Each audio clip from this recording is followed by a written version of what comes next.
Salut à tous et bienvenue pour une nouvelle vidéo sur l'actualité du développement au Sahel. Aujourd'hui, nous allons parler d'enfants soldats, ainsi que de journalistes formés pour l'étude des données statistiques au Tchad. Commençons. Les enfants soldats au Sahel. Ces derniers temps, selon l'état-major français, l'État islamique Daesh au Grand Sahara, désigné comme principal ennemi depuis janvier, a essuyé de nombreuses pertes. L'organisation terroriste n'hésite pas à recruter au sein de la jeunesse. Au Mali notamment, plus de 50% de la population a moins de 18 ans. Cela induit un taux de dépendance relativement élevé. Les enfants sont souvent livrés à eux-mêmes. Il est donc facile pour les terroristes d'endoctriner et d'enrichir leur rang de personnes en situation plus que précaire. Pour les soldats de l'opération Barkhane, ces jeunes guerriers constituent un défi essentiel à relever.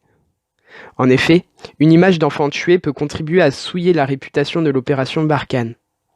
Entre l'année 2018 et 2019, des données de l'UNICEF Mali montrent que les effectifs d'enfants recrutés ont doublé. 47 cas en 2018, 99 cas en 2019. Cela est notamment dû aux nombreuses fermetures d'écoles qui touchent le Mali. Plus de 1000 écoles fermées en 2019. En recrutant parmi la jeunesse, qui constitue la part prépondérante de la population au Mali, les djihadistes espèrent gagner sur le long terme. L'actualité au Tchad. Les journalistes tchadiens formés pour l'étude des données statistiques. Le 13 juillet 2020 a été ouvert un atelier afin de former les journalistes sur l'utilisation des données statistiques au Tchad.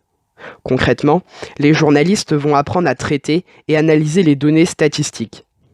Initié par l'INSEAD, Institut national de la statistique, des études économiques et démographiques, ce projet s'inscrit dans la démarche du développement tchadien.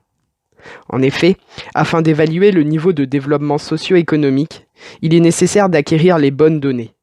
Les journalistes pourront ainsi aider l'État à collecter les données dans des secteurs localisés, pour permettre de prendre les mesures les plus efficaces de lutte contre les inégalités. C'est la fin de cette vidéo. J'espère qu'elle t'aura plu. Si c'est le cas, n'hésite pas à mettre un petit pouce bleu en dessous de celle-ci. N'hésite surtout pas à t'abonner. Et je te dis à très vite pour de nouvelles actualités sur le développement au Sahel.